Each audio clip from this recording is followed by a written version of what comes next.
Hello everyone, কি অবস্থা সকলের? কেমন আছে আমরা সবাই? আশা করি আমরা সকলেই অনেক অনেক অনেক ভালো আছি। আজকে আমাদের বিজ্ঞান বইয়ের দ্বিতীয় অধ্যায় তথা জীবের বৃদ্ধি ও বংশগতি, এই অধ্যায়ের আমরা পার্ট 1 কিভাবে আসলে কোষ বিভাজন হয় বা কোষ বিভাজনের প্রকারভেদ এবং তার সাথে সাথে মাইটোসিস কোষ বিভাজনের পদ্ধতি। কোষ বিভাজনের প্রকারভেদের মধ্যে মাইটোসিস কোষ বিভাজন একটা গুরুত্বপূর্ণ কোষ বিভাজন, যার ফলে আসলে উদ্ভিদ এবং প্রাণীর সাধারণত আমাদের হচ্ছে যে উদ্ভিদ এবং প্রাণীর কি শারীরিক গঠন এবং শারীরিক বৃদ্ধি হয়ে থাকে, সেইটা গঠন সম্পর্কে আজকে আমরা পড়ব। আসলে উদ্ভিদের কোষের বা উদ্ভিদ এবং প্রাণীর কোষের আসলে কেন হচ্ছে যে আমাদের বংশবৃদ্ধি করার দরকার। দেখো, আমরা এক সময় হচ্ছে যে ছোট ছিলাম, আস্তে আস্তে আমরা বড় হয়েছি, তার মানে আমাদের কোষ বিভাজন হইতে হইতে, কোষ বড় হইতে হইতে, তোমাদের কোষ বেশি হতে হতে আমাদের শরীরে কি হয়েছে, আমাদের শরীর আস্তে আস্তে বৃদ্ধি ঘটছে। তো এইরকম কয়েক প্রকার হচ্ছে যে কোষ বিভাজন আছে, যেমন 3 প্রকার, একটা হচ্ছে অ্যামাইটোসিস, একটা মাইটোসিস এবং মিওসিস। সো এই 3টা প্রকারভেদ আজকে আমরা ক্লাসের মতো অনেক ভালো মতো করে জানবো। সো ক্লাসের শেষ পর্যন্ত আমরা যদি করি তাহলে আমরা এই ক্লাসের মধ্যে যে 3 প্রকার কোষ বিভাজন আছে, এই 3 প্রকারের মধ্যে 2 প্রকার সম্পর্কে আমরা একটু ভালো মতো করে ধারণা পারবো এবং আশা করি পরের ক্লাসে পরবর্তী যেটা আছে সেটা সম্পর্কে ভালো মতো করে ধারণাটা আমরা নিতে পারবো। তো আমরা ফার্দার ডিলে না করে আমরা যদি একটু ক্লাসের মধ্যে চলে যাই, আমরা হচ্ছে যে আজকে ক্লাসে কি করব অলরেডি আমি তোমাদেরকে বললাম যে আজকে হচ্ছে যে আমরা সাধারণত পড়বো কোষ বিভাজনের প্রকারভেদ। একটা কোষ কীভাবে মানে কয় প্রকারে বিভাজন করা যায়, ঠিক আছে? যেমন আমাদের দেখো, আমাদের যখন দেহের বৃদ্ধি ঘটে তখন এক প্রকার কোষ বিভাজন হয়। তারপরে হচ্ছে যে আমরা যখন মনে করো বংশ বিস্তার করি, যেমন মনে করো যদি মনে করো এখন আমি আছি, আমার যদি কোনো একটা বাচ্চা হয় তাহলে আমার দ্বারাই হচ্ছে যে কী হবে, আমার একটা বংশ বিস্তার হচ্ছে না। সো এই যে বংশ বিস্তার হচ্ছে, বংশবৃদ্ধির জন্য আলাদা একটা কোষ বিভাজন। আর নিম্ন শ্রেণীর জীব, আমরা সপ্তম শ্রেণীতে পড়েছি যে নিম্ন শ্রেণীর জীব কি। নিম্ন শ্রেণীর জীব বলতে যাদের কোনো লিঙ্গ থাকে না, উভয় লিঙ্গ, তারপরে হচ্ছে যাদের কোষ সুগঠিত না, এদেরকে বলা হয় নিম্ন শ্রেণীর জীব। এই নিম্ন শ্রেণীর যে জীবগুলো আছে তাদের কোষ বিভাজন কিভাবে হয়, এই জিনিসটা হচ্ছে যে আমরা অনেক ভালো মতো করে দেখব। সো আমরা আজকের ক্লাসে আপাতত এতটুকু জিনিসই দেখার চেষ্টা করি। সো এই যে আমাদের যে চ্যাপ্টারটা আছে, এই চ্যাপ্টারটা মোটামুটি অনেক ভালো গুরুত্বপূর্ণ। এখানে আমাদের পার্টগুলো যেগুলো যদি আমরা একটু দেখি তাহলে হচ্ছে যে কোষ বিভাজনের প্রকারভেদ, মানে কোষ বিভাজন কয় ভাগে ভাগ করা হয়, এরপর হচ্ছে যে অ্যামাইটোসিস কোষ বিভাজন, সর্বপ্রথম যে ধাপটা আছে নিম্ন শ্রেণীর উদ্ভিদরা সাধারণত যে মাধ্যমে কোষ বিভাজন করে থাকে সেটাকে আমরা বলতে পারি অ্যামাইটোসিস কোষ বিভাজন। এরপর হচ্ছে যে আপনার মাইটোসিস কোষ বিভাজন পদ্ধতি, দ্বিতীয় আমাদের যে ধাপটা আছে সেটা হচ্ছে মাইটোসিস কোষ বিভাজন। মাইটোসিস 5টা ধাপে তোমার হচ্ছে যে সংযুক্ত হয়, প্রোফেজ থেকে টেলোফেজ পর্যন্ত। এই 5টা ধাপ হচ্ছে যে আমরা ভালো মতো করে পড়ব। এরপর হচ্ছে যে আমাদের মিওসিস, এটা হচ্ছে যে আমাদের সাধারণত জনন কোষ বা আমরা যখন বংশবৃদ্ধি ঘটাই তখন যে এই কোষ বিভাজনটা হয় সেটা সম্পর্কে জানবো। এবং আসলে আমাদের বংশগতি নির্ধারণে বা আমাদের থেকে আমাদের ডিএনএ এবং আরএনএর মাধ্যমে আমাদের বাচ্চারা যে আমাদের হচ্ছে যে তোমার হচ্ছে বংশগতির বাহক হয়, সেটার ক্ষেত্রে আমাদের ডিএনএ এবং আরএনএর ভূমিকা কী, এইটা ভালো মতো করে আমরা এই চ্যাপ্টারে দেখার চেষ্টা করব। তো চলো আমরা শুরু করে ফেলি। সো আমরা কোষ বিভাজনটা আমাদের কেন প্রয়োজন? দেখো, আমরা ছোট থেকে আস্তে আস্তে বড় হয়েছি, ছোট থেকে বড় হওয়ার জন্য আমাদের শরীর কি হয়েছে, বৃদ্ধি ঘটছে। তো শরীরের বৃদ্ধি কি এমনিতেই ঘটে, মানে এমনিতে আজকে হাত আমার এতটুকু কালকে এতটুকু হয়ে গেল না, এটা আস্তে আস্তে বৃদ্ধি ঘটে। আস্তে আস্তে বলতে আমাদের শরীরের ভিতরে অসংখ্য কোষ আছে, ওই কোষগুলো আস্তে আস্তে তাদের থেকে একটা একটা করে বৃদ্ধি ঘটে এবং বৃদ্ধি ঘটতে ঘটতে অসংখ্য কোষ মিলে আমাদের কি তৈরি হয়, আস্তে আস্তে আস্তে আস্তে আমাদের শরীরটা বড় করে ফেলে, ঠিক আছে? ঠিক তেমন এইটা যেমন ঘটে, ঠিক তেমন আমাদের মনে করো যখন আমাদের থেকে নতুন একটা বাচ্চা বা নতুন আমাদের কোনো বংশবৃদ্ধি ঘটে, ঠিক তখনও আমাদের কি দরকার, একটা কোষ বিভাজনের প্রয়োজন হয়। তো আমরা বলতে পারি আমাদের দৈহিক বৃদ্ধি এবং জনন বৃদ্ধির জন্য বা আমাদের প্রজনন বৃদ্ধির জন্য যে কোষ বিভাজনটা হয়ে থাকে, এগুলো আমাদের জন্য অনেক প্রয়োজন। যদি আমাদের কোষ বিভাজন না হতো তাহলে আমরা ছোটই থাকতাম। ঠিক তেমন আমরা হচ্ছে যে আমাদের দ্বারা কোনো বংশবৃদ্ধি হইতো না, মানে আমাদের বাচ্চা কাচ্চা এইসব জিনিস হইতো না। আর যদি না হইতো তাহলে আমাদের কি বংশ হইতো, তাহলে আমাদের বংশ হইতো না। পৃথিবীতে কি নতুন মানুষ আসতো, পৃথিবীতে নতুন মানুষ আসতো না, বা নতুন কোনো উদ্ভিদ বা প্রাণী আসতো না। তো এই কারণেই আমাদের কোষ বিভাজনটা অনেক বেশি জরুরি। এই কোষ বিভাজনের ফলে পৃথিবীতে কি হচ্ছে, প্রতিটা প্রাণী তোমার হচ্ছে যে আস্তে আস্তে বড় হচ্ছে এবং প্রতিটা প্রাণী তাদের বাচ্চা কাচ্চা তৈরি করতে পারতেছে বা বাচ্চা কাচ্চা কি করতে পারতেছে, জন্ম দিতে পারতেছে। এর জন্য আমাদের কোষ বিভাজনের অবদান অপরিসীম। সো কোষ বিভাজন হচ্ছে যে, যেমন আমাদের যদি মানবদেহের কথা বলি, আমাদের মানবদেহ শুধুমাত্র একটা মাত্র কোষ থেকেই তৈরি, ঠিক আছে? আমাদের মানবদেহ যেটা আছে শুধুমাত্র একটা কোষ থেকেই তৈরি, সেটার নাম হচ্ছে শুক্রাণু। ওই শুক্রাণু আমাদের শরীরে যখন মানে ওই শুক্রাণু থেকে আমরা আস্তে আস্তে পরবর্তীতে তোমার হচ্ছে যে একটা পুরো মানুষ হয়ে গেছে, এবং এক সময় আমরা বাচ্চা হিসাবে জন্মগ্রহণ করছি, এর পরবর্তীতে মাইটোসিস কোষ বিভাজনের মাধ্যমে আমরা আস্তে আস্তে আস্তে আস্তে আস্তে বড় হয়েছি। সো কোষের মধ্যে আমাদের মাইটোসিসের কাজ কি? মাইটোসিসের কাজ হচ্ছে আমাদের দেহের বংশবৃদ্ধি, আমাদের দেহের হচ্ছে কি, আমাদের দেহের বৃদ্ধি ঘটানো, আর মিওসিসের কাজ হচ্ছে আমাদের বংশবৃদ্ধি ঘটানো। সো দুইটার দুই রকম কাজ। সো দেখো, আমরা এই যে কোষ বিভাজনগুলো আছে, এই কোষ বিভাজনকে পুরো বিজ্ঞানীরা পুরো 3টা ভাগে ভাগ করছে, ঠিক আছে? কয়টা ভাগে ভাগ করছে? 3টা ভাগে। একটা হচ্ছে অ্যামাইটোসিস, একটা হচ্ছে মাইটোসিস, একটা হচ্ছে মিওসিস। তো আমরা তো মাইটোসিস আর মিওসিসটা দেখলাম। মাইটোসিস এবং মিওসিস কি করে? প্রাণী এবং উদ্ভিদের, মানে মাইটোসিস যেটা করে প্রাণী এবং উদ্ভিদের তোমার হচ্ছে যে বৃদ্ধি করে, শারীরিক বৃদ্ধি করে, আর মিওসিস কি করে? বংশ বৃদ্ধি করে। তাহলে ভাইয়া অ্যামাইটোসিসের কাজ কি? অ্যামাইটোসিস হচ্ছে সাধারণত নিম্ন শ্রেণীর যে জীবগুলো আছে, মনে করো আমাদের ক্ষেত্রে আমাদের পুরুষ লিঙ্গ আছে, স্ত্রীলিঙ্গ আছে, এর ফলে কি করে আমরা হচ্ছে যে বংশ বৃদ্ধি ঘটাই। কিন্তু এই যে আমাদের অ্যামাইটোসিসটা আছে, ও কীভাবে বংশ বৃদ্ধি ঘটায়? বা ব্যাকটেরিয়া, শৈবাল, ছত্রাক, বা যেগুলো একদম নিম্ন শ্রেণীর জীব, নিম্ন শ্রেণীর জীব বলতে যাদের কোষ সুগঠিত না, তারা কিভাবে কোষ বিভাজন ঘটায়? সো তাদের কোষ বিভাজন ঘটানোর সিস্টেমটা আলাদা। তাদের তো লিঙ্গ নাই, তার মানে যদি তাদের লিঙ্গ না থাকে তাহলে কিভাবে তারা কোষ বিভাজন ঘটাবে? ঘটাতে তো পারবে না। সো তারা এই জন্য একটা আলাদা একটা নিয়ম ফলো করে। ওই নিয়মে তারা কি করে থাকে? তারা তাদের কোষটা বিভাজিত করে থাকে, ঠিক আছে? সো অ্যামাইটোসিস কাদের ক্ষেত্রে হয়? নিম্ন শ্রেণীর যে জীবরা আছে তাদের জন্য অ্যামাইটোসিস কোষ বিভাজনটা ঘটে থাকে। সো এই গেল আমাদের 3 প্রকার কোষ বিভাজন। সো অ্যামাইটোসিস কোষ বিভাজনটা আগে যদি একটু পড়ি, এটা খুবই সহজ একটা কোষ বিভাজন, এবং এটা কোথায় ঘটে থাকে? আমি অ্যাজ ইউজুয়াল আমি বললাম যে এটা নিম্ন শ্রেণীর জীবের ক্ষেত্রে ঘটে থাকে। সো অ্যামাইটোসিস সাধারণত নিম্ন শ্রেণীর যে জীবগুলো আছে এই শ্রেণীর জীবগুলোতে ঘটে থাকে। যেমন তোমার হচ্ছে এককোষী প্রাণী, যাদের শুধুমাত্র একটা কোষ আছে, যেমন ব্যাকটেরিয়া, হ্যাঁ, তারপরে কিছু ইস্ট, অ্যামিবা ইত্যাদিতে পরিদর্শিত হয়। এবং এই বিভাজনে প্রথমে নিউক্লিয়াস বিভাজিত হয়ে দুটি অপত্য নিউক্লিয়াসের সৃষ্টি করে। অপত্য মানে কি? অপত্য মানে শিশু। অপত্য মানে কি? অপত্য মানে হচ্ছে শিশু নিউক্লিয়াসের সৃষ্টি করে, এবং এরপরে সাইটোপ্লাজম ক্রমান্বয়ে সংকুচিত হয়ে তোমার হচ্ছে যে বিভক্ত হয়ে দুইটি অপত্য কোষের সৃষ্টি করে। এখানে যে লেখাগুলো আছে এই লেখাগুলো যদি আমরা একটু ভিজুয়ালাইজ করি যে আমাদের মাইটোসিস, আমাদের কোষটা ওদের কীরকম। ধরো একটা ব্যাকটেরিয়া দেখতে কেমন হয় বলো দেখি? একটা ব্যাকটেরিয়া মনে করো দেখতে এরকম হয়, হ্যাঁ। ধরো এটা একটা ব্যাসিলাস, একটা ব্যাসিলারি ব্যাকটেরিয়া, হ্যাঁ, ব্যাকটেরিয়া। সো এই যে ব্যাকটেরিয়া আছে, ব্যাকটেরিয়ার শরীর কেমন? ব্যাকটেরিয়ার শরীর হচ্ছে এরকম, ওদের শরীরে আর কিছু নাই, হ্যাঁ। মাথায় একটা কি থাকবে? মাথায় একটা হচ্ছে যে অ্যান্টেনার মতো ইয়া থাকবে। তো এই যে এটা একটা ব্যাকটেরিয়া। এখন এই যে ব্যাকটেরিয়া আছে, এই ব্যাকটেরিয়াটা কিভাবে বংশ বিস্তার করে?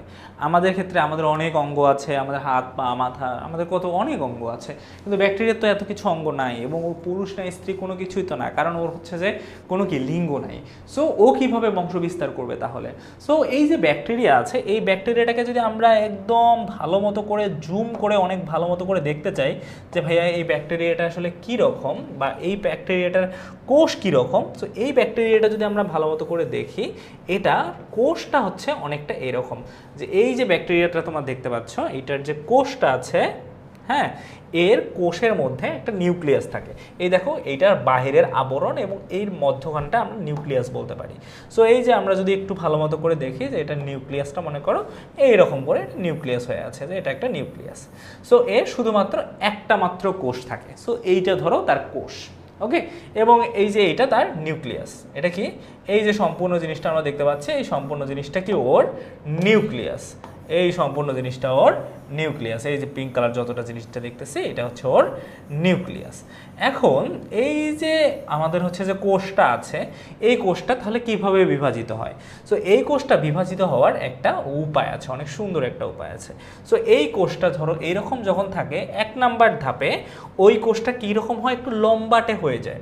ওই কোষটা একটু লম্বাটে হয়ে যায়, এইরকম একটু লম্বাটে হয়ে যায়, আস্তে আস্তে একটু লম্বাটে হয়ে যায়। লম্বাটে হয়ে যাওয়ার পর এটার যে কোষটা আছে, নিউক্লিয়াসটা আছে, ওই নিউক্লিয়াসটাও এরকম হয়ে যায়। এই নিউক্লিয়াসটাও এরকম হয়ে যায়।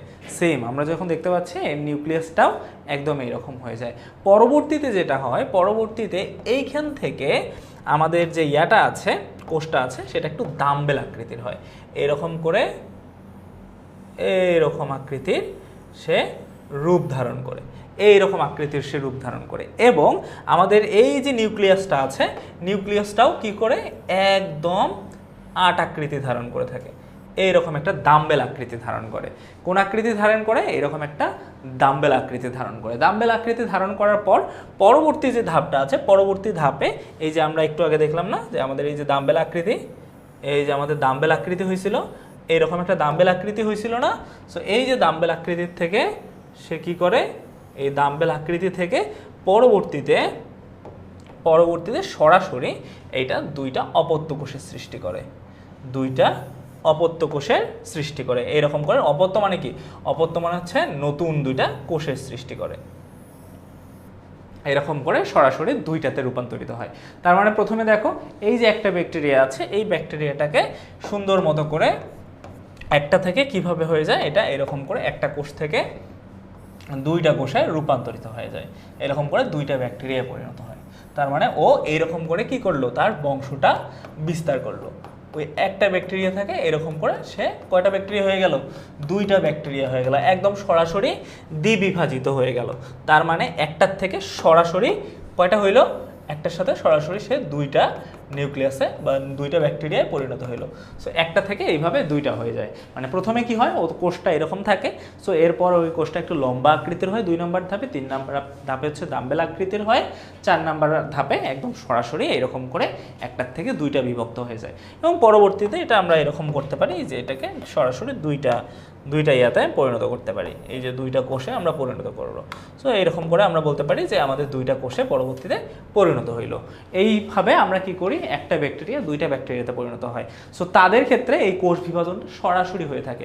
সো এই জন্য এদেরকে কি বলা হয়, ডাইরেক্ট কোষ বিভাজনও বলা হয়, বা সরাসরি কোষ বিভাজন হয়ে থাকে। একটা কোষ সরাসরি দুই ভাগ হয়ে থাকে, ঠিক আছে? মনে করো প্রথমে এরকম থাকে, ওই কোষটা আস্তে আস্তে বড় হয়, বড় হওয়ার পর ওই কোষটা একটু লম্বা হয়, লম্বা হওয়ার পর ডাম্বেল আকৃতি গ্রহণ করে, এবং ডাম্বেল আকৃতি গ্রহণ করার পর এই দুইটার কি হয়, উপরেরটা দুইটা কোষের নিউক্লিয়াস আলাদা হয়ে যায় এবং পরবর্তীতে সাইটোপ্লাজম আলাদা হয়ে যায়। সো আমাদের এটা কি, এই যে অংশটা আমরা দেখতে পাচ্ছি, এই যে এই অংশটা দেখতে পাচ্ছি, এই সাদা অংশটা, এটা হচ্ছে সাইটোপ্লাজম। এটা কি? এটার নাম হচ্ছে সাইটোপ্লাজম। এটাকে আমরা বলবো সাইটোপ্লাজম, এটাকে আমরা বলতেছি সাইটোপ্লাজম। আর এই যে মাঝখানে আমাদের এই যে পিঙ্ক কালার ইয়েটা দেখতে পাচ্ছ, এটা কি? এটা হচ্ছে আমাদের নিউক্লিয়াস, এটা হচ্ছে আমাদের নিউক্লিয়াস। আর এই নিউক্লিয়াসের মধ্যে থাকে ডিএনএ, আরএনএ। এই নিউক্লিয়াসের মধ্যে থাকে ক্রোমোজোম, ডিএনএ, আরএনএ, সব কিছু এখানে থাকে। সো আমরা বলতে পারি, দেখো এখন যদি আমরা সুন্দর মতো করে অ্যামাইটোসিস কোষ বিভাজনটা বুঝতে যাই, আমরা সরাসরি এরকম করে বলবো যে আমাদের যে ব্যাকটেরিয়া অথবা যে কোনো একটা নিম্ন শ্রেণীর জীবের একটা কোষ সরাসরি দুইটা কোষে পরিণত হয়। কিভাবে? প্রথমে হচ্ছে যে সাইটোপ্লাজম এবং নিউক্লিয়াস কি হয়, একটু লম্বা আকার ধারণ করে। পরবর্তীতে কি হয়, পরবর্তীতে সাইটোপ্লাজম এবং তোমার হচ্ছে যে নিউক্লিয়াস আছে, ওইটা কি হয়, ডাম্বেল আকৃতিতে রূপ নেয়। ডাম্বেল আকৃতিতে রূপ নেওয়ার পর কিছুক্ষণের মধ্যে নিউক্লিয়াসটা কি হয়ে যায়, নিউক্লিয়াসটা একদম সরাসরি দুই ভাগে বিভাজিত হয়ে যায়, হ্যাঁ। এবং পরবর্তীতে কি হয়ে যায়, সাইটোপ্লাজম দুই ভাগে বিভাজিত হয়ে যায়। এটাই হচ্ছে আমাদের তোমার হচ্ছে অ্যামাইটোসিস কোষ বিভাজন। দেখো একদম সেম। এই বিভাজনে প্রথম নিউক্লিয়াসটি বিভক্ত হয়ে, প্রথমে নিউক্লিয়াস বিভক্ত হয়ে দুটি অপত্য কোষের সৃষ্টি করে, পরে যে সাইটোপ্লাজম আছে ওই সাইটোপ্লাজম, দেখো প্রথমে নিউক্লিয়াস বিভক্ত হয়েছে না, পরে সাইটোপ্লাজম বিভক্ত হয়েছে। সো আমরা বলতে পারি প্রথমে নিউক্লিয়াস বিভক্ত হয়ে তোমার হচ্ছে যে দুই দিকে হয়ে যায়, এবং পরবর্তীতে সাইটোপ্লাজম বিভক্ত হয়ে দুইটা অপত্য কোষের সৃষ্টি করে। সো এটা সব থেকে সরলতম কোষ বিভাজন। মানে এটা খুবই ইজি, জাস্ট ডাইরেক্ট বিভাজিত হয়ে যায়, ডাইরেক্ট বিভাজিত হয়ে যায়। এই জন্য এটাকে আমরা কি বলি, সাইটোপ্লাজম। এটাকে এই জন্য আমরা এটাকে সরাসরি বা সব থেকে সহজ কোষ বিভাজনও বলতে পারি। এবং এটা কোন কোষে হয়, এটা আদিকোষ এবং এককোষী উদ্ভিদে হয়ে থাকে। সো এই প্রক্রিয়ায় হ্যাঁ, আদি কোষ এই প্রক্রিয়ায় বিভাজিত হয়। সো আমরা বলতে পারি আমাদের আদি কোষ এবং এক কোষ, হ্যাঁ, এক কোষী প্রাণী সাধারণত কোন কোষ বিভাজনে হয়ে থাকে? অ্যামাইটোসিস কোষ বিভাজনের ক্ষেত্রে এই দুইটা প্রাণী বা এই দুই ধরনের প্রাণী কি করে থাকে? কোষ বিভাজিত করে থাকে বা কোষ বিভাজিত বা বংশবৃদ্ধি বা দেহ বৃদ্ধি করে থাকে। সো তাদের উপায়টা এইটা। আর আমরা যদি পরবর্তীতে আমাদের কোষের ক্ষেত্রে ধরি, আমরা যদি আমাদের উন্নত শ্রেণী, উন্নত বলতে যাদের অনেক কিছু আছে, হাত পা মাথা নাক মুখ লিঙ্গ সব কিছু যাদের আছে, তাদেরকে আমরা সাধারণত তোমার কি বলি, তাদেরকে আমরা উচ্চ শ্রেণীর জীব হিসেবে বলে থাকি। সো তাদের ক্ষেত্রে তো মনে করো আলাদা জিনিস, তাদের ক্ষেত্রে দেহের বৃদ্ধি হয় মাইটোসিস এবং তোমার হচ্ছে যে বৃদ্ধি হয়, বংশ বৃদ্ধি হয় মিওসিসের ফলে। সো আপাতত আমরা দেখলাম যে আমাদের অ্যামাইটোসিস কোষ বিভাজনটা তাহলে কীভাবে হয়। সো দেখো একদম সেম অ্যাজ যেভাবে বললাম ওইভাবেই হচ্ছে, যে আমাদের প্রথমে কি থাকতেছে, এই দেখো কোষ প্রাচীর, এইটা নিউক্লিয়াস, এটা সাইটোপ্লাজম, এইটা দেখতে পাচ্ছি আশা করি। এখন দেখো এই পরবর্তীতে কি হয়েছে, পরবর্তীতে এই দেখো এরকম একটা আকার ধারণ করছে, ডাম্বেল আকৃতি নিচ্ছে, ডাম্বেল আকৃতির পর প্রথমে দুইটাকে ভাগ হয়েছে, পরবর্তীতে কি হয়েছে, পরবর্তীতে সরাসরি সাইটোপ্লাজম ভাগ হয়ে গেছে। সো প্রথমে কি হয়েছে, প্রথমে নিউক্লিয়াস ভাগ হয়েছে, দেখো প্রথমে নিউক্লিয়াস ভাগ হয়েছে এবং পরবর্তীতে এসে সাইটোপ্লাজমটা ভাগ হয়েছে, ঠিক আছে। সো এই দুইটা ধাপ মনে থাকবে, আগে নিউক্লিয়াস বিভাজিত হবে, তারপরে সাইটোপ্লাজম বিভাজিত হবে। ওকে, সো এরা কোথায় কোথায় হয়ে থাকে? এরা সাধারণত তোমার হচ্ছে অ্যামিবা, তারপর হচ্ছে যে বিভিন্ন ধরনের ব্যাকটেরিয়া, ওই ব্যাকটেরিয়াতে এই ধরনের কোষ বিভাজন সাধারণত হয়ে থাকে। সো আমরা এখন একটা এমসিকিউ এর জবাব দেই, তোমরা একটু আমাকে জানাও তো যে কোন প্রক্রিয়ার মাধ্যমে জীবের দৈহিক বৃদ্ধি এবং বংশ বৃদ্ধি ঘটে। সো আমরা আশা করি জানি যে কোন প্রক্রিয়ার ফলে, আমরা বলতে পারি যে কোষ বিভাজন প্রক্রিয়ার ফলে। সো কোষ বিভাজনের মাধ্যমে সাধারণত কি হয়? দেহের বৃদ্ধি এবং বংশগতি বৃদ্ধি হয়ে থাকে। এর পরবর্তীতে যদি আমরা একটু দেখি, মাইটোসিস কোষ বিভাজন কোন ধরনের জীবদেহে সর্বাধিক দেখা যায়?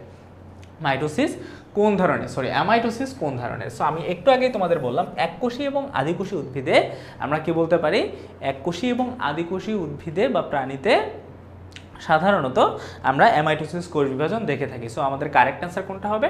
কারেক্ট অ্যান্সার হবে এককোষী প্রাণী, রাইট?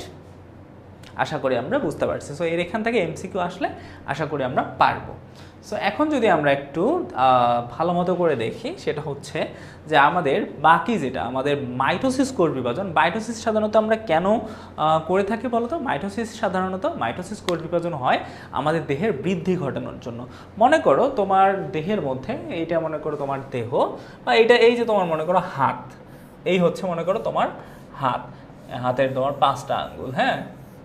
সো এই হচ্ছে, এইটা যদি তোমার হাত হয়, তোমার হাতের কোনো একটা অঙ্গ যদি কেটে যায়, একটু যদি কেটে যায়, পরবর্তীতে কি হয়, ওই অঙ্গটা আস্তে আস্তে কিছুদিনের মধ্যে আস্তে আস্তে রিফিল হয়ে যায়। কিভাবে রিফিল হয়? বাহির থেকে ওই কোষ ওইখানে নতুনভাবে গঠিত হয় এবং গঠিত হওয়ার পর আমাদের ওই জায়গাটা রিফিল হয়ে যায়। সো এই যে আমাদের মাইটোসিস প্রক্রিয়া, এই মাইটোসিস প্রক্রিয়ার ফলে কি হয়? আমাদের দৈহিক বৃদ্ধি ঘটে। মাইটোসিস প্রক্রিয়ার ফলে আমাদের কি হয়? আমাদের দৈহিক বৃদ্ধি ঘটে। আমরা প্রথমে কতটুকু ছিলাম? আমরা যখন জন্মগ্রহণ করছিলাম, আমরা যে সিস্টার ক্রোমাটিড, আমরা এতটুকু ছিলাম, তাই না? এর পরবর্তীতে মাইটোসিস কোষ বিভাজনের ফলে আমরা আস্তে আস্তে আরও একটু বড় হয়েছে, আমরা বাবু হয়েছে। বাবু হওয়ার পর আমরা আস্তে আস্তে কি হয়েছে? আমরা আরও বড় হয়েছে, আর আস্তে আস্তে আমরা আরও এরকম করে বড় হয়েছে এবং আজকে আমরা আরও কত বড়? এই মাইটোসিস কোষ বিভাজনের ফলে, হ্যাঁ,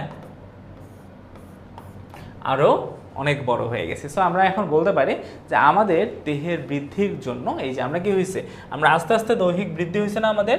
আগে আমরা ছোট ছিলাম, এতটুকু হয়েছে, আমাদের হাত পা সব কিছু বড় হয়েছে, এরকম করে আমরা বলতে পারি আমাদের দৈহিক বৃদ্ধি ঘটছে। সো দৈহিক বৃদ্ধির জন্য, হ্যাঁ, আমাদের কোন কোষ বিভাজনের প্রয়োজন? আমাদের মাইটোসিস কোষ বিভাজনের প্রয়োজন।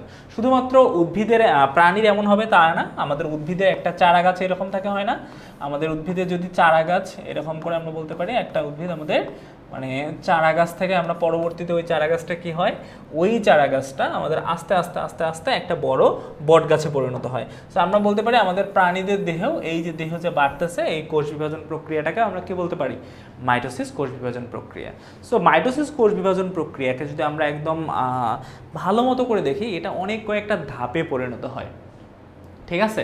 সো মাইটোসিস কোষ বিভাজনটা আছে এমন একটা কোষ বিভাজন যে তোমাকে কি করে, যে একটা প্রক্রিয়া আছে, ওই প্রক্রিয়ার মাধ্যমে একটা কোষকে দুইটা কোষে রূপান্তর করে, ঠিক আছে? একটা কোষকে কি করে? দুইটা কোষে রূপান্তর করে। ওকে, এটা তোমার কাছে মনে হবে যে ভাই এতে তো অ্যামাইটোসিস সেম করে, একটা কোষ সরাসরি দুইটায় রূপান্তর করে, কিন্তু এইখানে অনেকগুলো ধাপ আছে। ওটা তো আমাদের এক কোষী জীব, ওদের কোষে শুধুমাত্র একটার থেকে দুইটা হয়, একটার থেকে দুইটা হয়, ওদের এইটাই কাজ। কিন্তু মাইটোসিস কোষ বিভাজন একটু আলাদা কোষ বিভাজন। এরা কি করে, এদের যে মনে করো কোষটা আছে ওই কোষটা সরাসরি কি করে, ওই একটা কোষকে সরাসরি দুইটা কোষের জন্ম দেয়। একটা কোষ থেকে দুইটা কোষ হয়, দুইটা কোষ থেকে চারটা, চারটার থেকে আটটা, এরকম করে কোষ আস্তে আস্তে আস্তে কি করতে থাকে, বাড়তে থাকে। ওকে, সো আমরা বলতে পারি আমাদের যে মাইটোসিস কোষ বিভাজনটা আছে এটা দুইটা অপত্য কোষের সৃষ্টি করে, এবং এটা একটা ধাপ আছে, অনেকগুলো ধাপ আছে, একটা না বেসিক্যালি অনেকগুলো ধাপ আছে, 5টা ধাপ আছে। ওই 5টা ধাপকে আবার অনেকগুলা তোমার হচ্ছে যে সাবকন্টিনেন্টে ভাগ করা হয়, আরও অনেকগুলো আছে। সো এতগুলো আমরা না যাই, আমাদের বইয়ে যতটুকু আছে আমরা ততটুকুই পড়ার চেষ্টা করি। সো দেখো মাইটোসিস যে কোষ বিভাজনটা আছে, মাইটোসিস কোষ বিভাজন সাধারণত উন্নত শ্রেণীর এবং প্রাণীর ও তোমার হচ্ছে যে দেহকোষ মাইটোসিস প্রক্রিয়ায় সাধারণত বিভাজিত হয়ে থাকে। সো উন্নত প্রাণী বলতে কারা বোঝায়, যাদের অনেকগুলো অঙ্গ আছে, যেমন গাছের অনেক অঙ্গ আছে না, গাছের পাতা আছে, গাছের হচ্ছে ডাল আছে, ফুল আছে, ফল আছে, হ্যাঁ শিকড় আছে, গাছের বাকল আছে, অনেক ধরনের অঙ্গ আছে। সো যাদের এক বা একাধিক অঙ্গ থাকে তাদেরকে আমরা উন্নত শ্রেণীর জীব সাধারণত বলতে পারি, যাদের অনেকগুলো কোষ আছে, একটা না অনেকগুলো কোষ আছে, ঠিক আছে, যাদেরকে আমরা সাধারণত দেখতে পারি। আর নিম্ন শ্রেণীর জীব সাধারণত আমরা মাইক্রোস্কোপ অথবা তোমার হচ্ছে যে মাইক্রো ইলেকট্রনিক ডিভাইস ছাড়া আমরা দেখতে পারি না, কিন্তু আমরা সাধারণত আমাদের যে উন্নত শ্রেণীর জীব আছে ওগুলো আমরা সাধারণত খালি চোখে দেখতে পারি। সো উন্নত শ্রেণীর প্রাণীগুলা আমাদের সাধারণত মাইটোসিস কোষ প্রক্রিয়ায় বিভাজিত হয়। এই প্রক্রিয়ায় নিউক্লিয়াস একবার বিভাজিত হয়ে, এই নিউক্লিয়াস কি করে, এই নিউক্লিয়াসটা একবার বিভাজিত হয় এবং বিভাজিত হয়ে সেম দেখতে আরেকটা কি করে, আরেকটা কোষের সৃষ্টি করে। সো আমরা যদি একটু দেখি যে আমাদের মাইটোসিস কোষ বিভাজনটা কিভাবে হয়ে থাকে, তাহলে আমরা এখান থেকে দেখে তাহলে বুঝতে পারবো যে আসলে আমাদের এটা কিভাবে হয়ে থাকে। সো এটা যদি আমাদের কোষ হয়, দেখো এটা যদি আমাদের কোষ হয়, এই কোষটা কয়েকটা প্রক্রিয়া আছে দেখো। সো এইখানে দেখো কয়েকটা প্রক্রিয়া আছে। 1 নাম্বার প্রক্রিয়া এটা এলোমেলো থাকতেছে, তাই না? সো 2 নাম্বার প্রক্রিয়া দেখবা আস্তে আস্তে কি হচ্ছে, এই দুইটা দুই কোণায় সরে যাচ্ছে, দুই কোণায় সরে যাচ্ছে। তারপরে দেখো দুই কোণায় সরে যাওয়ার পর এইখানে যদি আমরা একটু দেখি এরপরে কি হইলো, এরপরে এই যে কতগুলো ফাইবার এদিক দিয়ে আসতেছে, ফাইবার এসে জোড়া লাগছে, লাগে নাই? সো কতগুলো ফাইবার এসে এখানে জোড়া লেগে গেছে। এরপরে দেখো ওই ফাইবারগুলো এই সবাইকে দুই দিকের জন্য টানতেছে, হ্যাঁ, এবং সবার শেষে দেখো ওইগুলো একসাথে চলে গেছে, এবং এইভাবে পরবর্তীতে কি হইলো, একটা কোষ থেকে দুইটা কোষের রূপান্তর হয়ে গেছে। সো দেখো একটা কোষ কিভাবে দুইটা কোষের রূপ নিল। সো আশা করি আমরা দেখতে পাচ্ছি, দেখো এই যে একটা কোষ সেম ভাবে থাকতেছে, ওই কোষটা একদম সরাসরি দুইটা ভাগে রূপান্তরিত হচ্ছে।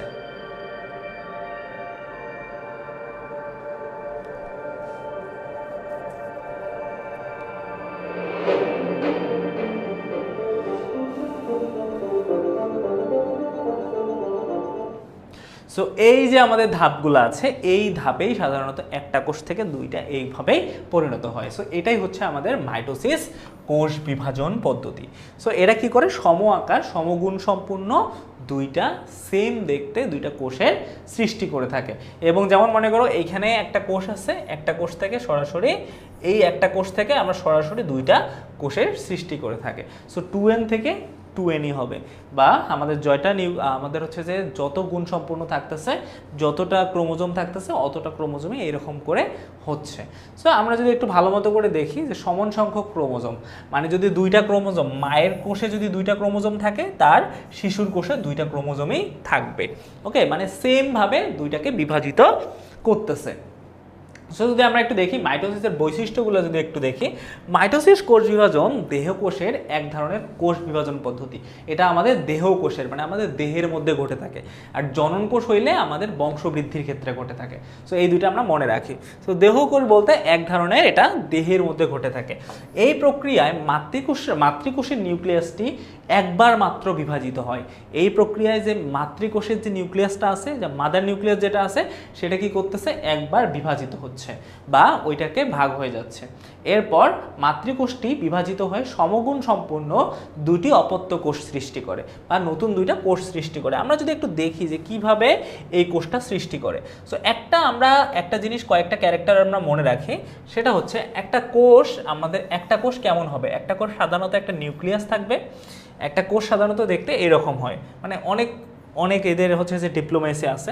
সো একটা কোষ দেখতে অনেক রকমই সাধারণত হয়ে থাকে। যদি আমরা একটু ভালো মতো করে দেখি একটা কোষ কেমন হয়, একটা কোষ সাধারণত দেখতে এইরকম হয়। দেখো একটা কোষ দেখতে সাধারণত এইরকম হয়ে থাকে।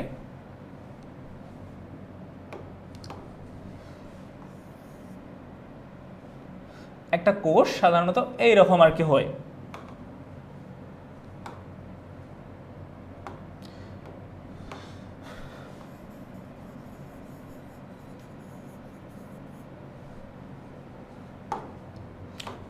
এই হচ্ছে মনে করো একটা কোষ।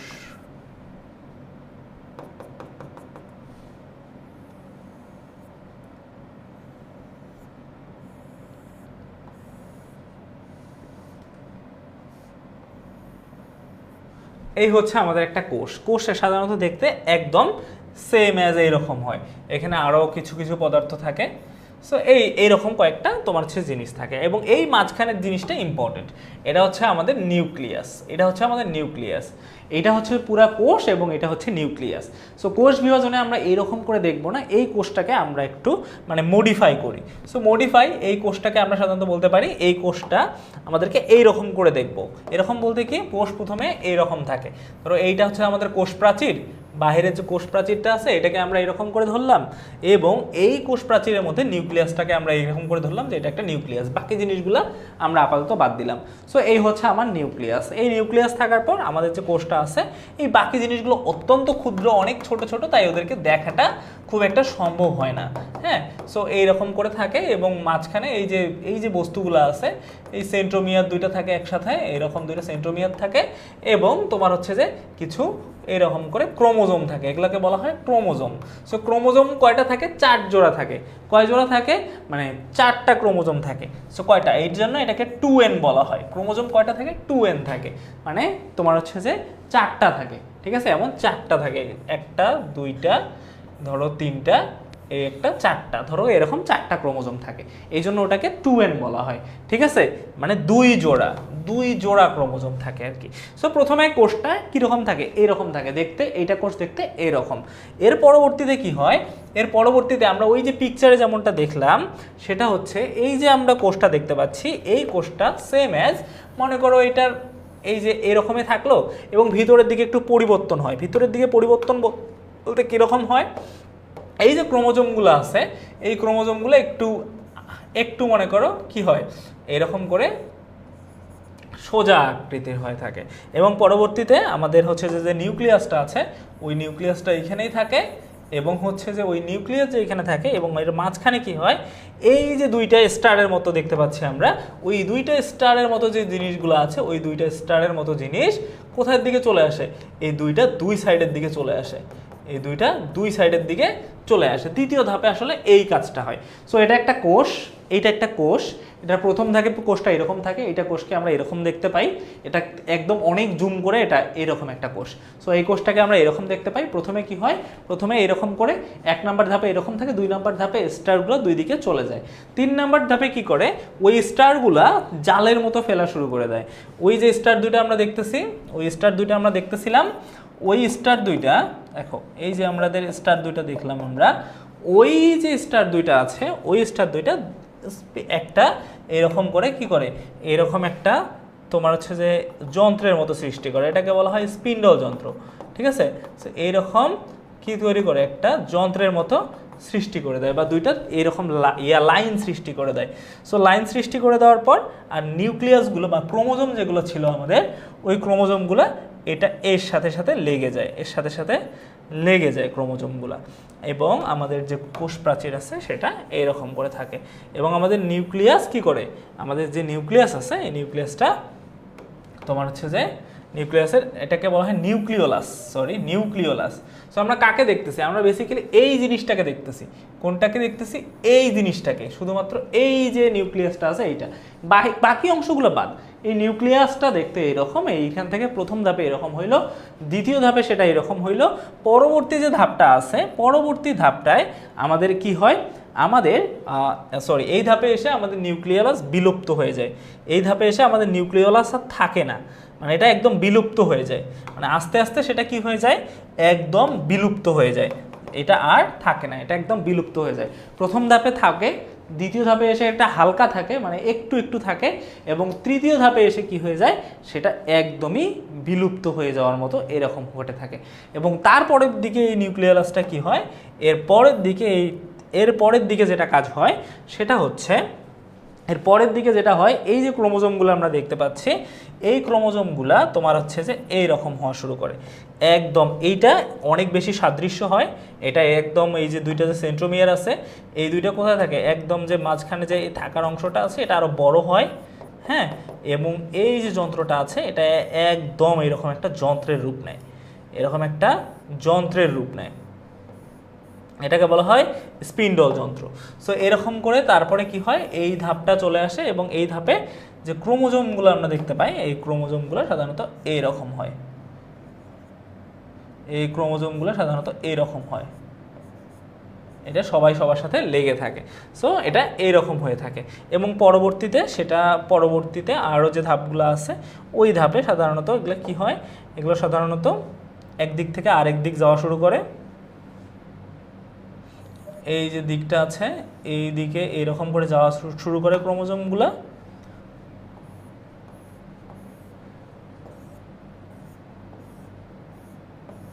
এর পরবর্তীতে এরা কি করে, এরা এই দিকে যাওয়া শুরু করে এরকম করে,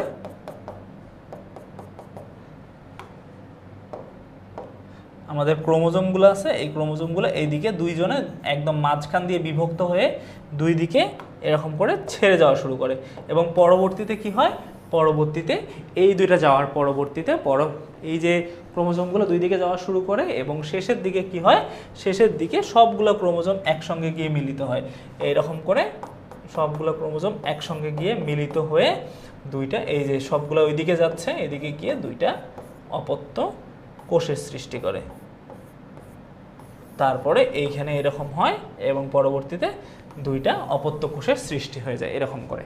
সো এক নাম্বার এইটা হচ্ছে যে এই যে কোষের মধ্যে নিউক্লিয়াসটা এই যে এইটা নিউক্লিয়াসের, এটা সাইটোপ্লাজম, আর এটা হচ্ছে নিউক্লিওলাস, এর মধ্যে এগুলো ক্রোমোজোম, এটা হচ্ছে নিউক্লিওলাস, আর এই দুটো সেন্ট্রোমিয়ার।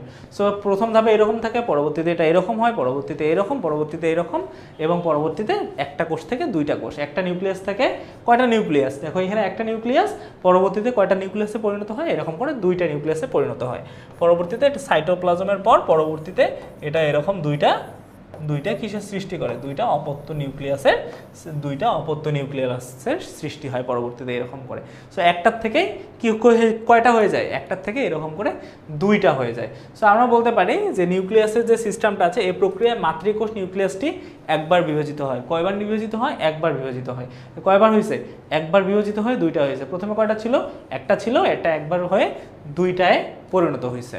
সো এরপর মাতৃকোষটি বিভাজিত হয়ে সমগুণ সম্পূর্ণ দুটি অপত্য কোষের সৃষ্টি করে, একদম ওর মতো দেখতে সমগুণ সম্পূর্ণ দুইটি নতুন কোষের সৃষ্টি করে।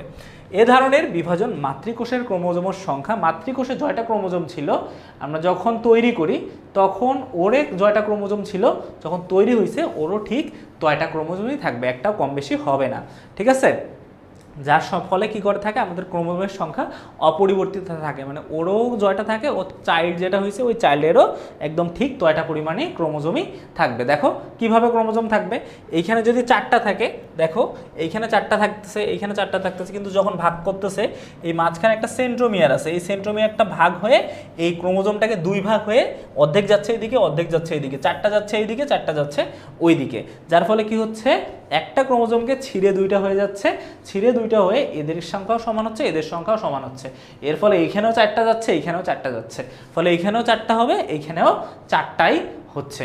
সো এই জন্য বলা হচ্ছে ক্রোমোজোমের সংখ্যা অপরিবর্তিত থাকে, এবং প্রতিটি ক্রোমোজোম লম্বালম্বিভাবে, ওই যে প্রতিটি ক্রোমোজোম একদম দুভাগ হয়, যার ফলে আমাদের সাধারণত ক্রোমোজোমের সংখ্যা সমান থাকে। তার মানে মাতৃকোষে যেটা ক্রোমোজোম থাকবে তার অপত্য নিউক্লিয়াস কোষে ঠিক ততটা পরিমাণে আমাদের কি থাকবে, তোমার হচ্ছে যে ক্রোমোজোম থাকবে।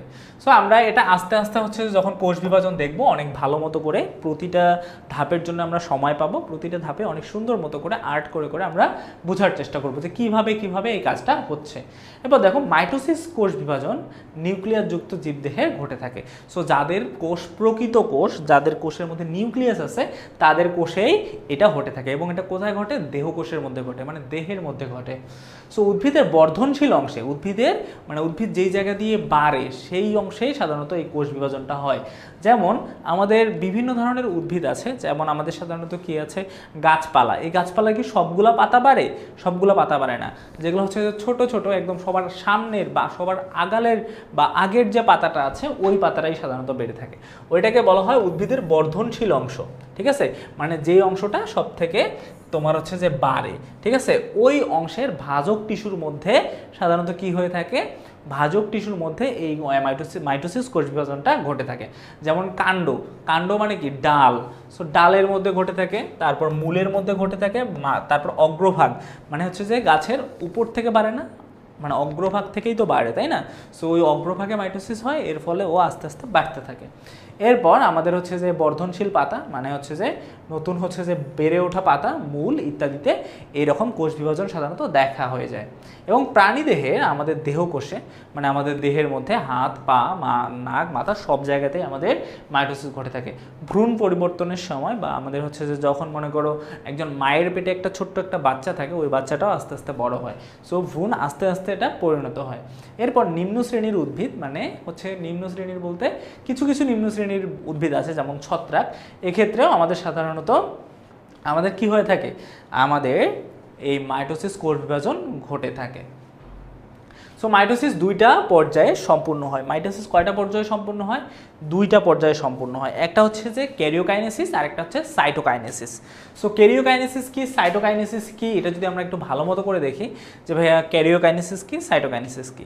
প্রথমে আমাদের কি হয়, আমরা যখন একটা নিউক্লিয়াসকে বিভক্ত করি বা একটা নিউক্লিয়াস যখন বিভাজিত হয়, শুধুমাত্র একটা কোষ থেকে দুইটা কোষের মধ্যে শুধু নিউক্লিয়াসও তো নাই, বাকি অঙ্গগুলো তো আছে, সাইটোপ্লাজমও তো আছে, তাদেরকেও তো বিভাজিত হইতে হবে, তাই না? সো প্রথমে কি হয়, প্রথমে নিউক্লিয়াসটা বিভাজিত হয়। যখন নিউক্লিয়াস বিভাজিত হয় সেটাকে আমরা বলি ক্যারিওকাইনেসিস। যখন আমাদের কি হয়, যখন আমাদের সাইটোপ্লাজমটা বিভাজিত হয় তখন আমরা সেটাকে বলি সাইটোকাইনেসিস। তখন আমরা সেটাকে কি বলি, সাইটোকাইনেসিস বলি। মানে দেখো একটা নিউক্লিয়াস থেকে যখন একটা কোষ, মনে করো এটা আমাদের নিউক্লিয়াস, এটা আমাদের সাইটোপ্লাজম। সো আমাদের এই নিউক্লিয়াস থেকে কি হয়, প্রথমে আমাদের এই নিউক্লিয়াস দুইটায় রূপান্তরিত হয়, তাই না? সো এর মধ্যে অনেকগুলো ধাপ আছে, এই অনেকগুলো ধাপের মধ্যে আমরা কি জানি, আমরা প্রথমে হচ্ছে যে আমাদের নিউক্লিয়াস বিভাজিত হয়, পরবর্তীতে কি হয়, পরবর্তীতে সাইটোপ্লাজম বিভাজিত হয়, পরবর্তীতে এই সাইটোপ্লাজমটাই আস্তে আস্তে বিভাজিত হয়ে থাকে। সো প্রথম যে বিভাজনটা আছে, এই যে বিভাজনটা হয়, এই বিভাজনটাকে বলা হয় ক্যারিওকাইনেসিস।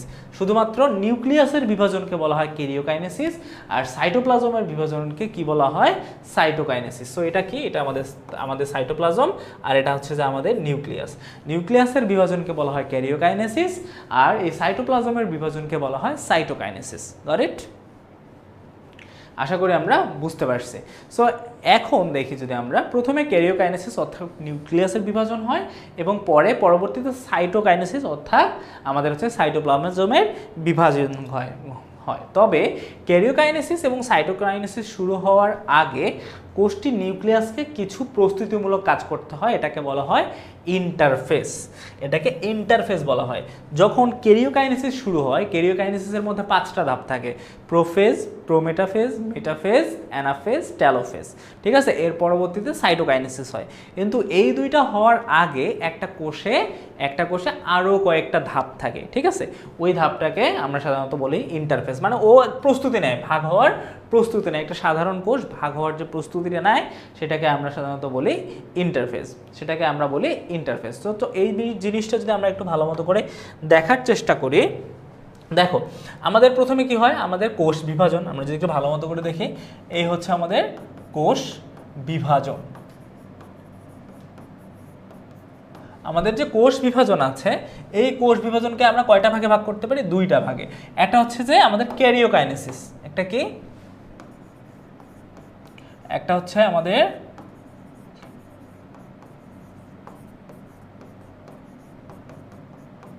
ক্যারিওকাইনেসিস, আর একটা হচ্ছে সাইটোকাইনেসিস।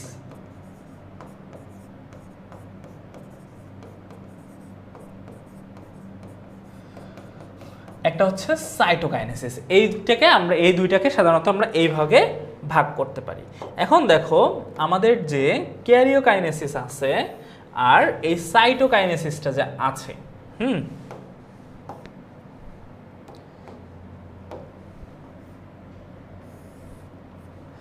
আমরা এটাকে এরকম করে দেই যে ক্যারিওকাইনেসিস আর সাইটোকাইনেসিস। এই ক্যারিওকাইনেসিসে প্রথমে কি হয়, এই ক্যারিওকাইনেসিসকে আমরা বলতে পারি, এটাকে আমরা বলি নিউক্লিয়াসের বিভাজন। কি? নিউক্লিয়াসের বিভাজন।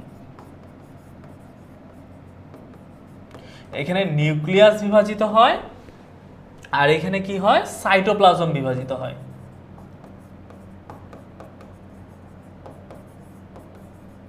এখানে সাইটোপ্লাজমের বিভাজন ঘটে।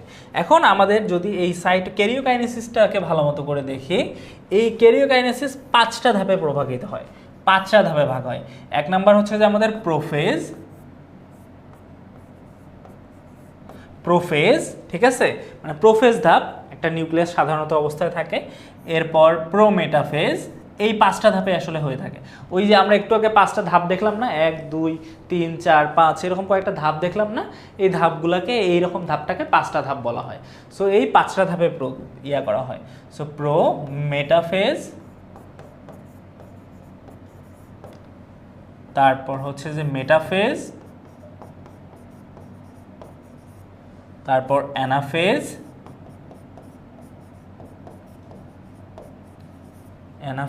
আর একটা হচ্ছে আমাদের টেলোফেজ।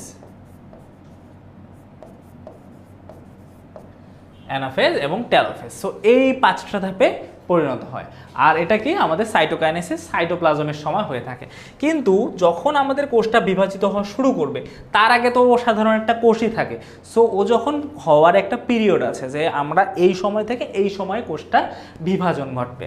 সো ওই যে যখন সে প্রস্তুতি নেয় যে এখন আমাদের ক্যারিওকাইনেসিস শুরু হবে, ওই পর্যায়টাকে আমরা সাধারণত বলি ইন্টারফেজ। ওই ধাপটাকে আমরা বলি ইন্টারফেজ। সো ইন্টারফেজ কি করে? ইন্টারফেজ হচ্ছে যে এই কোষ ধাপের প্রস্তুতিটা আছে, এই প্রস্তুতিটা সে নিতে শুরু করে, এই প্রস্তুতিটা সে তখন নিতে শুরু করে। সো আমরা বলতে পারি প্রথমে ইন্টারফেজ হয়, ইন্টারফেসের পর ক্যারিওকাইনেসিস হয়, ক্যারিওকাইনেসিসের পর আমাদের এই ধাপগুলো আছে, এই ধাপগুলো হয়, এর পরবর্তীতে সাইটোকাইনেসিস হয়, সাইটোকাইনেসিসের পরবর্তীতে আমাদের কাজ শেষ। সো কোষ বিভাজনের প্রথমে ইন্টারফেজ হয়, তারপরে ক্যারিওকাইনেসিস, নিউক্লিয়াসের বিভাজন হয়। এই নিউক্লিয়াসের বিভাজন 5টা ধাপ আছে, এই 5টা ধাপ দেখব। এরপর আমাদের সাইটোকাইনেসিস হয়, সাইটোকাইনেসিস এই জিনিসটা আমরা দেখব। সো আমাদের এটাকে আমরা সাধারণত বলতে পারি যে এটা আমাদের মাইটোসিস কোষ বিভাজন। সব কোষ বিভাজন তো না, এটা আমরা বলি মাইটোসিস কোষ বিভাজন।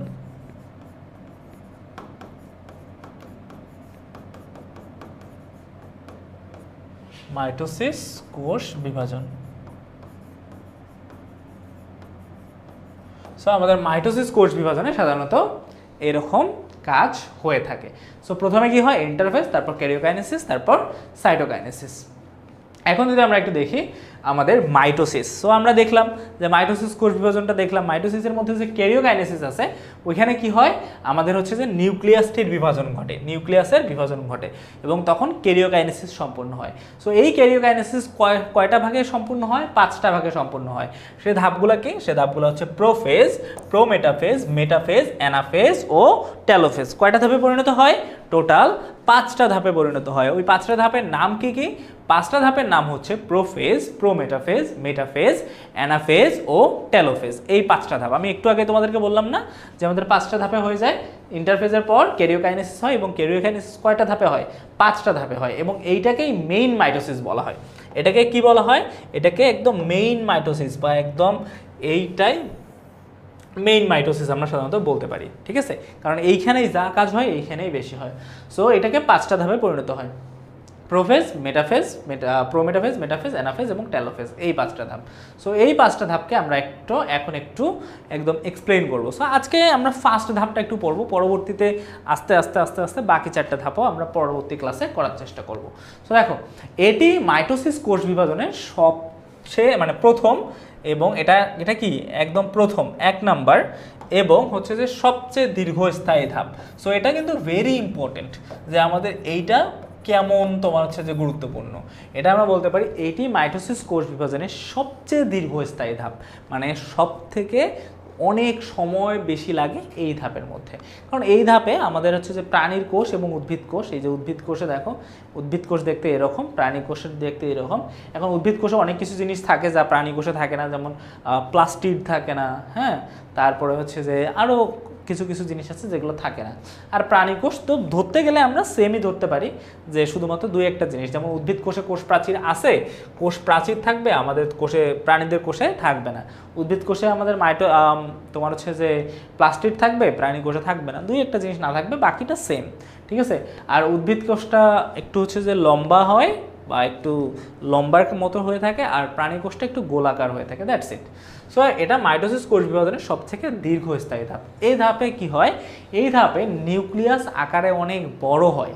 এই ধাপে কি করব, এই ধাপে আমাদের অন্যান্য ধাপে কিন্তু নিউক্লিয়াস কখনো এত বড় হবে না, এই ধাপে নিউক্লিয়াস আকারে অনেকটা বড় হয়। সো এই দেখো, এটা হচ্ছে যে একটা প্রাণী কোষ, এটা হচ্ছে যে মনে করো একটা প্রাণী কোষ, আর এটা কোষ প্রাচীরটা আমরা যদি একটু দেখি, এই হচ্ছে আমাদের কোষ প্রাচীর।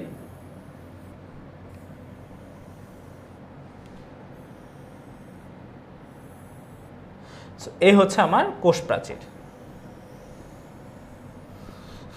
ওকে, সো আমরা কোষ প্রাচীর দেখতে পাচ্ছি। এইখান থেকে আমাদের কার বিভাজন হবে, নিউক্লিয়াসের বিভাজন হবে। সো আমাদের নিউক্লিওলাস কীরকম থাকতেছে, এইটা হচ্ছে আমাদের নিউক্লিয়াস, এই হচ্ছে আমাদের নিউক্লিয়াস। সো প্রোফেজ ধাপে এই যে নিউক্লিয়াসটা আমরা দেখতে পাচ্ছি, এই নিউক্লিয়াসের মধ্যে আমাদের এই যে নিউক্লিওলাসটা আছে, এই নিউক্লিয়াসে এখানে থাকবে, নিউক্লিওলাসটা সব থেকে বড় আকারে থাকবে, এটা মোটামুটি ভালো বড়, এই ধাপে নিউক্লিওলাস মোটামুটি অনেক বড় থাকবে, এবং ক্রোমোজোমগুলো সুতার মতো, 4টা ক্রোমোজোম যদি হয়, এই 4টা ক্রোমোজোম একটু যদি দেখি, আমাদের 4টা ক্রোমোজোম যদি আমরা একটু দেই, সো এটাকে যদি আমরা ক্রোমোজোম ধরি, একটা ক্রোমোজোম এরকম এরকম করে একটা, হ্যাঁ, এরকম একটা, দুইটা, এরকম একটা, তিনটা, এরকম একটা, 4টা, সো এরকম করে তোমার মনে করো ক্রোমোজোম থাকবে। এবং পরবর্তীতে আমাদের এইখানে আর কি থাকে, আমাদের এইখানে তোমার হচ্ছে যে সেন্ট্রোমিয়ার থাকে। সো প্রথম যে ধাপটা আছে, এই ধাপটা একদম অনেকটা এরকম। সো এই যে ধাপটা আছে, এই ধাপটা একদম এরকম, বাকি জিনিসগুলো বাদ দিলাম কোষের। সো এই যে নিউক্লিওলাসটা আছে বা নিউক্লিয়াসটা আছে, নিউক্লিয়াসের নিউক্লিওলাস, এটার নাম হচ্ছে নিউক্লিওলাস। এখানে কয়েকটা জিনিস আমরা জেনে রাখি, এটার নাম হচ্ছে নিউক্লিওলাস। এটার নাম কি, এটার নাম হচ্ছে নিউক্লিওলাস, এটার নাম হচ্ছে সেন্ট্রোমিয়ার, এটার নাম হচ্ছে আমাদের ক্রোমোজোম। ওকে, আর এটা হচ্ছে যে আমাদের কি, কোষ প্রাচীর, নিউক্লিয়াসের যে প্রাচীর আছে ওই প্রাচীর। সো এই 4টা জিনিস আগে আমরা মনে রাখি, নিউক্লিওলাস, তারপর হচ্ছে যে সেন্ট্রোমিয়ার, এরপর হচ্ছে যে আমাদের কি ক্রোমোজোম, এটা ক্রোমোজোম, আর এটা হচ্ছে যে আমাদের প্রাচীর, এই 4টা। কারণ এইখানে দেখো তার মানে কি কি থাকে, এই ধাপটায় ক্রোমোজোমগুলো সুতার মতো থাকে। আমি যদি লিখে দেই তাহলে জিনিসগুলো একদম তোমাদের জন্য বোঝার সুবিধার্থে থাকবে। সো আমরা এখানে বলি সেন্ট্রোমিয়ার, সেন্ট্রোমিয়ার, এটা নিউক্লিওলাস, ঠিক আছে, এটা হচ্ছে নিউক্লিওলাস, এটা হচ্ছে ক্রোমোজোম,